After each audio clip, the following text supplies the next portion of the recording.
देहरादून में सरदार वल्लभ भाई पटेल की 150वीं जयंती है और राजधानी देहरादून में यूनिटी मार्च का आयोजन भी किया गया है। सीएम धामी ने यूनिटी मार्च को रवाना भी किया है। सीएम ने एकता और अखंडता की शपथ दिलाई है। भारी संख्या में छात्र छात्राएं और महिलाएं इस आयोजन में शामिल रही। देहरादून में सीएम पुष्कर सिंह धामी ने सरदार पटेल की जयंती के उपलक्ष्य में मनाए जाने वाले राष्ट्रीय एकता दिवस के अवसर पर सरदार वल्लभ भाई पटेल की प्रतिमा पर श्रद्धांजलि अर्पित की है। राष्ट्रीय एकता दिवस के अवसर पर उत्तराखंड के मुख्यमंत्री पुष्कर सिंह धामी ने कहा कि सरदार पटेल जी ने अपने जीवन के प्रत्येक पल को राष्ट्र के लिए समर्पित किया। उनका पूरा जीवन हम सबको राष्ट्र सेवा की प्रेरणा देता है। उन्होंने कठिन परिस्थितियों के बाद भी चुनौतियों को स्वीकार करते हुए उनका सामना किया है। आज हम उन्हें श्रद्धांजलि अर्पित कर रहे हैं। तस्वीरें भी आपको दिखा रहे हैं जहां पर मुख्यमंत्री पुष्कर सिंह धामी पहुंचते हैं और सरदार वल्लभ भाई पटेल को उनके जयंती के अवसर पर श्रद्धांजलि अर्पित कर रहे हैं। भारी संख्या में यहां पर जो लोग हैं वो मौजूद हैं। जन्म दिवस पूरे देश के अंदर आदरणीय प्रधानमंत्री जी के नेतृत्व में 2014 के बाद राष्ट्रीय एकता दिवस के रूप में मनाया जा रहा है और ये दिवस हम सबको स्मरण दिलाता है, सभी हमारे देशवासियों कि उन्होंने अपने समर्पण से, अद्वितीय इच्छा शक्ति से और दूरदर्शिता से भारत को एक सूत्र में पिरोने का काम किया। आज जो अखंड भारत और एक भारत श्रेष्ठ भारत की जो परिकल्पना है आदरणीय प्रधानमंत्री जी के नेतृत्व सरदार वल्लभ भाई पटेल के द्वारा जो उच्च आदर्श स्थापित किए गए, देश को एक सूत्र में पिरोया गया, 560 से भी अधिक रियासतों को भारत के अंदर मिलाया गया, वो निश्चित रूप से हमारी भारत की प्रगति में, आधुनिक भारत के निर्माण। वहीं उत्तराखंड में 1 नवंबर को मनाया जाएगा इगास बग्वाल। दिवाली के 11 दिन बाद गूंजेंगे ढोल। दमाऊ का ये पर्व है, प्रदेश में बेहद धूमधाम से मनाया जाता है और इस बार भी मनाया जाएगा। लोक पर्व इगास बग्वाल जो कि बेहद धूमधाम से मनाया जाता है। मुख्यमंत्री आवास में भी इगास को मनाया जाएगा। तस्वीरें भी आपको दिखा रहे हैं और प्रदेश भर में इसकी धूम देखने को मिलेगी। प्रदेश भर में लोक पर्व इगास बग्वाल मनाया जाना है, इसकी तैयारियां हो रही है। देहरादून उत्तराखंड में पारंपरिक उल्लास के साथ ये त्योहार मनाया जाएगा। इगास बग्वाल 1 नवंबर को पूरे प्रदेश में त्योहार की धूम भी देखने को मिलेगी। गांव-गांव में मिठाई बनाने और पारंपरिक नृत्य गीतों की तैयारियां अपने जोरों पर है। इगास को दीपावली के 8 दिन बाद खुशी और समृद्धि का पर्व माना जाता है। सरकारी कार्यालयों में भी इस दिन विशेष आयोजन की तैयारी है।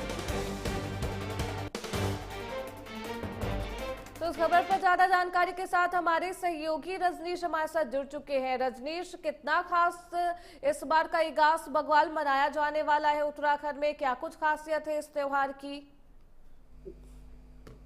देखिए, मैं आपको बताऊं कि इस बार का इगास बग्वाल जो महापर्व है वो खासा खास है। इसकी वजह ये है कि रजत जयंती समारोह यानी कि उत्तराखंड 25 साल का हो रहा है और रजत जयंती समारोह के साथ इगास बग्वाल पर्व मनाया जाएगा।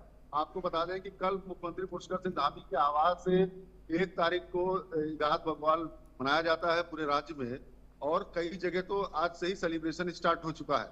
आपको बताएं कि इगास बग्वाल जो महापर्व है इसकी 3 मान्यताएं हैं। एक मान्यता है, ये माना जाता है कि जो दिवाली के 11वें दिन जो देवपूर्ण दिवाली भी कहते हैं गढ़वाल में कई जगह इसको, कुमाऊं और गढ़वाल की मान्यताएं अलग अलग हैं। 3 मान्यताएं हैं इसके पीछे श्रुति अंगत। एक मान्यता माना जाता है कि जब भगवान श्री राम अयोध्या पहुंचे थे तो ये जानकारी उत्तराखंड में देर से पहुंची, मतलब 11वें दिन पहुंची, तब से ये पूर्ण दिवाली के नाम से इगास बग्वाल पर मनाया जाता है। इसके अलावा दूसरी मान्यता है कि वो कुमाऊं में कई गांव में मानते हैं कि वीर माधव सिंह भंडारी जिनका तिब्बत में एक युद्ध हुआ था और युद्ध के दरमियान दिवाली वाले दिन सूचना आई कि उनका वहां पर वीर गति को प्राप्त हो गए हैं। जिसके बाद पूरे इलाके ने कहीं दिवाली नहीं सेलिब्रेट हुआ। जब पता चला वो 11वें दिन आ गए हैं तो उनकी इजाजत से एकादशी के दिन जो है इगास बग्वाल पर्व मनाया गया। और तीसरी मान्यता जो जुड़ी हुई वो पांडव से है।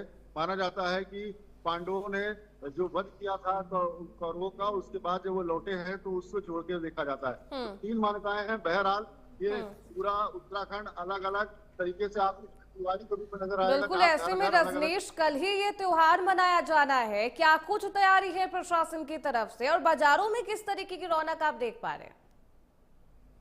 देखिए, मैं आपको बताऊं, उत्तराखंड का काफी अहम, ये मान सकते हैं आप, बूढ़ दिवाली जैसा नाम इसका है, उसी तरीके से दिवाली है ये। तो दिवाली को लेकर चाहे वो गंगा के घाट हो, उनको साज सज्जा हो रही है। इसके अलावा बाजारों की रौनक भी देखने को मिल रही है। घर घर पकवान बनते हैं, लोक नृत्य होता है। तो एक नए रंग में उत्तराखंड रंगा हुआ है। चूंकि इस बार 25 साल का उत्तराखंड हो रहा है, रजत जयंती समारोह है, जिसकी वजह से इस बार की जो बूढ़ दिवाली है वो खास है और लोगों के अंदर अजब सा उत्साह देखने को मिल रहा है।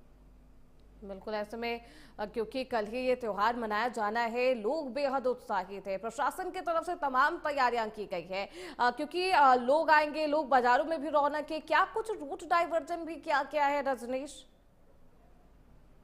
देखिए, मैं आपको बताऊं कि मार्ग डाइवर्जन किया गया है। जो महानगर के बाजार हैं, चाहे वो देहरादून राजधानी की बात कर ले, उधम सिंह नगर की बात कर ले, हरिद्वार की बात कर ले, इसके अलावा घाटों को लेकर डाइवर्ट किया गया है। बाजारों में रौनक है, पुलिस साफ सुथरा किया गया है। जो खास बात है श्रुति, इस बार रजत जयंती समारोह क्योंकि उत्सव के रूप में उत्तराखंड सरकार बना रही है, जिसमें प्रधानमंत्री नरेंद्र मोदी भी शामिल होंगे, राष्ट्रपति भी 3 तारीख को पहुंच रही हैं, द्रौपदी मुर्मू।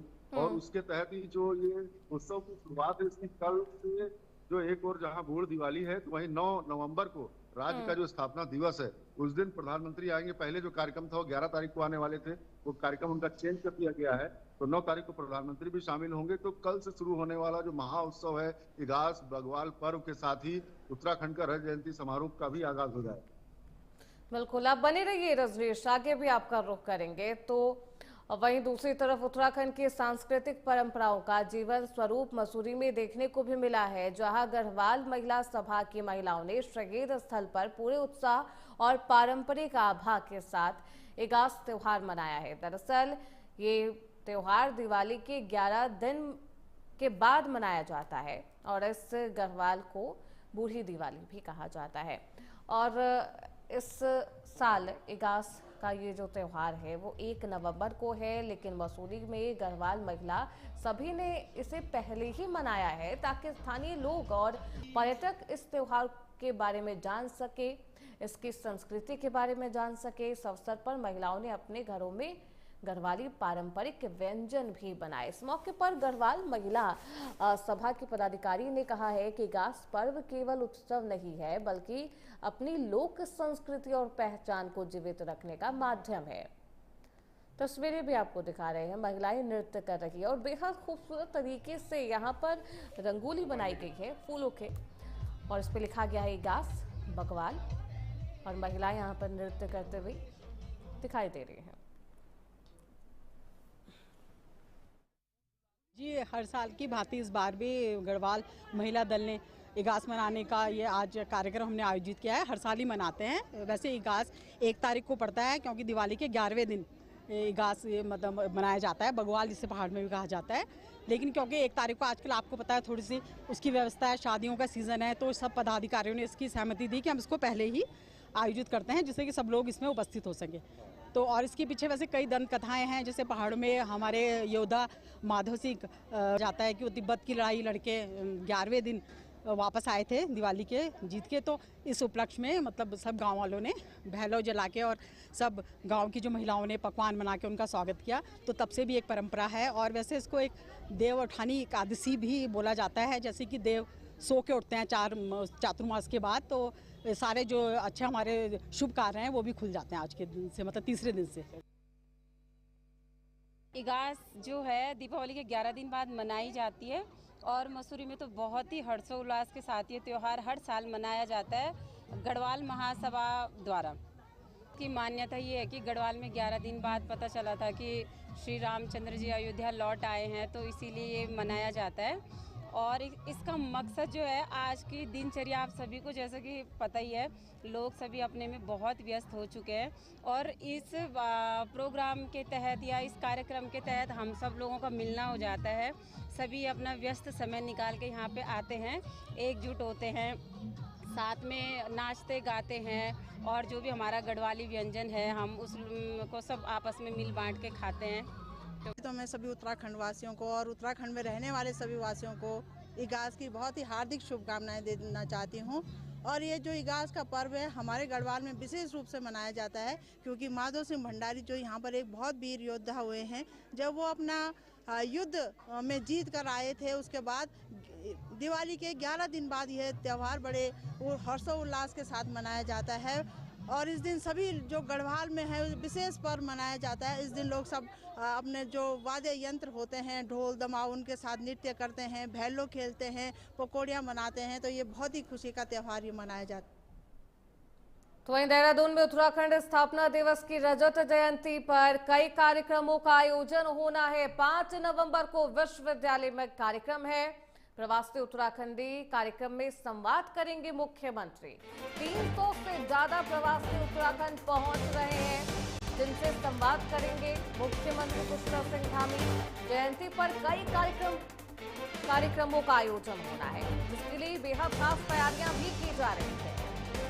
उत्तराखंड स्थापना दिवस की रजत जयंती बेहद धूमधाम से मनाई जाएगी। जयंती पर कई कार्यक्रमों का आयोजन होगा। 5 नवंबर को विश्वविद्यालय में विशेष कार्यक्रम का आयोजन होना है। प्रवासी उत्तराखंडी कार्यक्रम में संवाद करेंगे सीएम पुष्कर सिंह धामी। 300 से ज्यादा प्रवासी उत्तराखंड पहुंच रहे हैं, उनसे बातचीत करेंगे मुख्यमंत्री पुष्कर सिंह धामी, उनका हालचाल जानेंगे। तस्वीरें आपको दिखा रहे, देखिए किस तरीके से रजत जयंती के अवसर पर जो तमाम कार्यक्रम है उसका आयोजन किया जा रहा है और तैयारियां चल रही है। प्रशासन हाई अलर्ट पर है, क्योंकि प्रधानमंत्री मोदी हो, राष्ट्रपति द्रौपदी मुर्मू हो, सबका आगमन होना है। विशेष सत्र का आयोजन होना है। खुद मुख्य अतिथि के तौर पर विशेष सत्र में राष्ट्रपति द्रौपदी मुर्मू पहुंचेंगी। यहाँ पर वो सभा को संबोधित करते हुए नजर आएंगी, सदन को संबोधित करेंगे। ऐसे में खास तैयारियां हैं। हमारे साथ हमारे सहयोगी रजनीश लगातार बने हुए हैं। रजनीश, उत्तराखंड स्थापना दिवस की जो रजत जयंती है उसके लिए बेहद खास कार्यक्रमों का आयोजन किया गया है, क्या कुछ वो खास कार्यक्रम रहने वाले? मैं आपको बता दूं कि उत्तराखंड रजत जयंती उत्सव जो मनाया जा रहा है, कल 1 नवंबर से इसका आधिकारिक तौर पर आगाज हो जाएगा, जिसको लेकर बाकायदा जो कार्यक्रम की शुरुआत है इगास पर्व से हो रही है। मुख्यमंत्री पुष्कर सिंह धामी के आवास से इगास पर्व मनाया जाएगा। उसके बाद एक कॉमेडी शो है, जिससे समारोह का देश भर में अलग, मतलब 13 जनपद है, 13 जनपदों में अलग अलग जगह पर अलग अलग कार्यक्रम रखे गए हैं, ताकि पूरा प्रदेश जो रजत जयंती समारोह बना रहा, जो 25 साल की विकास की जो गौरव गाथा, जो संघर्ष से शुरू हुई, जो अटल बिहारी वाजपेयी ने साकार किया, जो पृथक राज्य बना उत्तराखंड, उसकी जो शुरुआत हुई और किस तरीके से चुनौती पूरा और आगे कैसे उसको विकास करना है, उसके रोड मैप पे चर्चा भी होगी। इसी के तहत 5 तारीख को उत्तराखंड प्रवासी सम्मेलन भी रखा गया, जिसमें मुख्यमंत्री उन्होंने संवाद करेंगे। मुख्यमंत्री खुद कहते हैं कि जो प्रवासी उत्तराखंड के हैं वो ब्रांड एम्बेसडर हैं, वो जिस भी कोने में उत्तराखंड को रिप्रेजेंट करते हैं, वो उत्तराखंड राज्य के अपने ब्रांड एम्बेसडर, अपने राज्य की वो ही वहां पर ब्रांडिंग करते हैं। तो इस बार का जो उत्तराखंड जो सम्मेलन है काफी अहम है। आपको बताएं कि 1 नवंबर से शुरू होकर कार्यक्रम 11 नवंबर तक चलने हैं। प्रधानमंत्री का कार्यक्रम पहले 11 नवंबर को प्रस्तावित था, अब वो 9 तारीख को आ रहे हैं, क्योंकि 9 तारीख को ही वो दिन है जब उत्तराखंड बना था।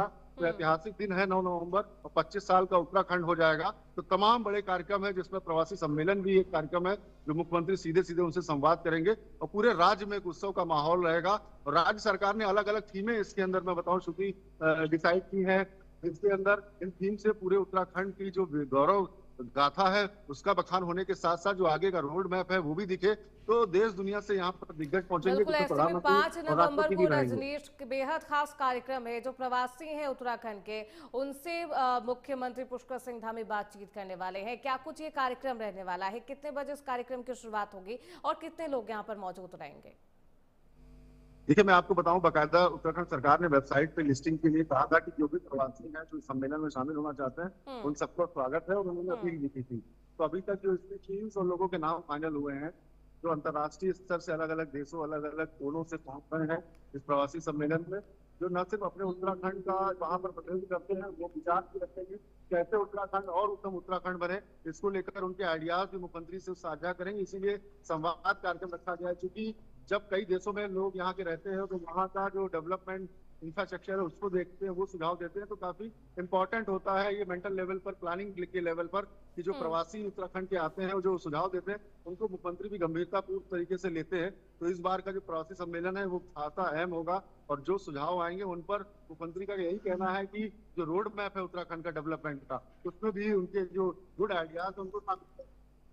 बिल्कुल, बहुत शुक्रिया रजनीश आपका इन तमाम जानकारियों के लिए। तो उत्तराखंड स्थापना दिवस की रजत जयंती पर कई कार्यक्रमों का आयोजन होना है। खबरों बढ़ते आगे। प्रधानमंत्री नरेंद्र मोदी का उत्तराखंड दौरा है। 9 नवंबर को राज्य स्थापना दिवस में वो शामिल होंगे। राज्य स्थापना की रजत जयंती के जश्न में वो शामिल होंगे। पीएम मोदी 9 नवंबर को उत्तराखंड के दौरे पर रहने वाले हैं। रजत जयंती उत्तराखंड मना रहा है और ऐसे में 1 नवंबर से 11 नवंबर तक इसका आयोजन होना है। जो प्रदेशवासी हैं उनके चेहरों पर मुस्कान भी है, उत्साह है, और ऐसे में कई कार्यक्रमों का आयोजन होना है।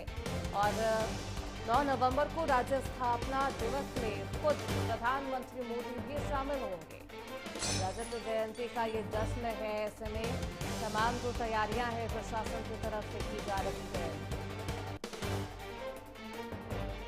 रजत जयंती के जश्न में शामिल होंगे प्रधानमंत्री नरेंद्र मोदी। पीएम मोदी 9 नवंबर को पहुंचेंगे उत्तराखंड के दौरे पर रहेंगे, लोगों से भी बातचीत करेंगे यहां पर। और ऐसे में पीएम मोदी के दौरे को लेकर प्रशासन की तरफ से तमाम तैयारियां की गई है। 9 नवंबर को राज्य स्थापना दिवस में शामिल होंगे पीएम मोदी।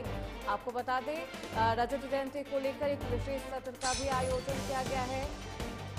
सदन में राष्ट्रपति द्रौपदी मुर्मू सदन को संबोधित भी करेंगे। दूसरी तरफ खबरों बढ़ते आगे। उधम सिंह नगर में पुलिस विभाग में फेरबदल देखने को मिला है। कई कोतवालों के हुए हैं तबादले। प्रभारी निरीक्षकों का स्थानांतरण आदेश जारी किया गया है, तबादला किया गया है।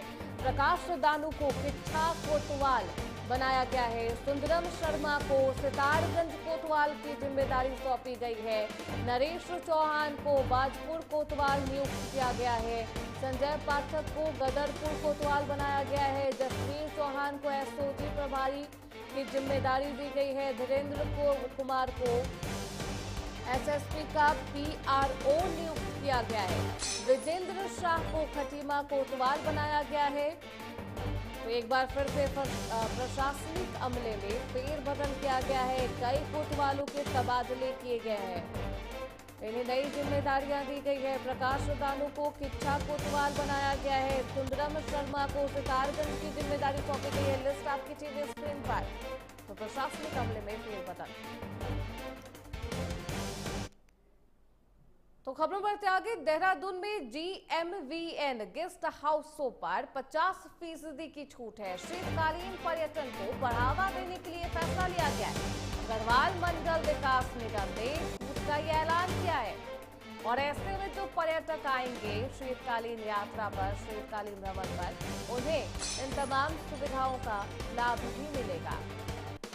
GMVN गेस्ट हाउसों पर 50% का छूट। शीतकालीन पर्यटन को बढ़ावा देने के लिए फैसला लिया गया है। गढ़वाल मंडल विकास निगम ने छूट का ऐलान किया है। वहीं राज्य स्थापना दिवस के अवसर पर देवभूमि रजत उत्सव की शुरुआत हरिद्वार से हो रही है।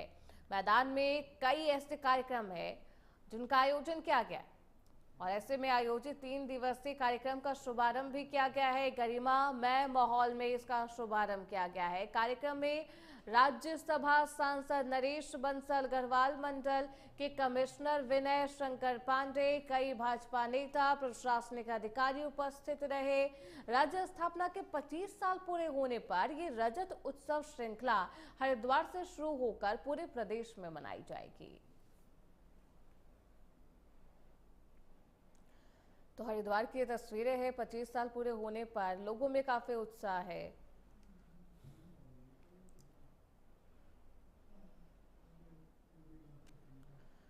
वहीं मसूरी में 2 दिवसीय UPWCon 2025 का शुभारंभ किया गया है। प्रदेश मंत्री गणेश जोशी ने इस कार्यक्रम की शुरुआत की है। डिजिटल सशक्तिकरण से इसे एड ऑन करने का ये निरंतर प्रयास जो है वो लगातार जारी है। नवाचार, महिलाओं को आगे लाने की ये मुहिम है। तकनीकी क्षेत्र में इससे मजबूती आएगी और उत्तराखंड के मसूरी में राष्ट्रीय इलेक्ट्रॉनिक और सूचना प्रौद्योगिकी संस्थान द्वारा आयोजित 2 दिवसीय यूपीडब्ल्यू कॉन 2025 का शुभारंभ हुआ है।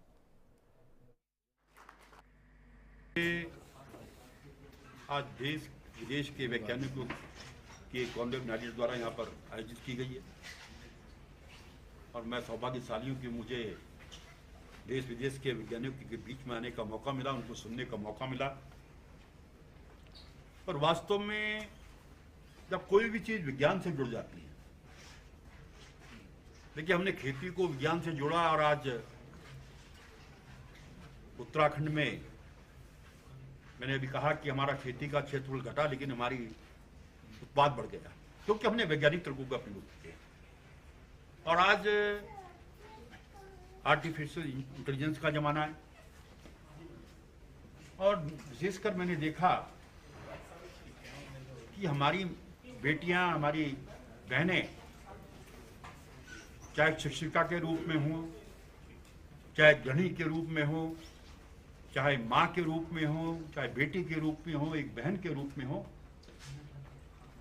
इनका काम करने का तरीका और उससे अलग होता है। वहीं उत्तराखंड के विंटर डेस्टिनेशन ओली की कृत्रिम झील में एक दुर्लभ प्रवासी पक्षी रूडी शेल्डक के पहुंचने से स्थानीय पक्षी प्रेमियों और नंदा देवी राष्ट्रीय मार्ग प्रशासन में खुशी है। रूडी शेल्डक को ही सुरखाब के नाम से भी जाना जाता है। सेंट्रल एशिया और लद्दाख से आए ये पक्षी जो जिंदगी भर एक ही साथ रहते हैं, मार्च या अप्रैल में वापस लौट आते हैं। बर्ड वॉचर संजय कुंवर के अनुसार इन दुर्लभ मेहमानों का स्पॉट होना क्षेत्र के संतुलन के लिए एक सकारात्मक संकेत है।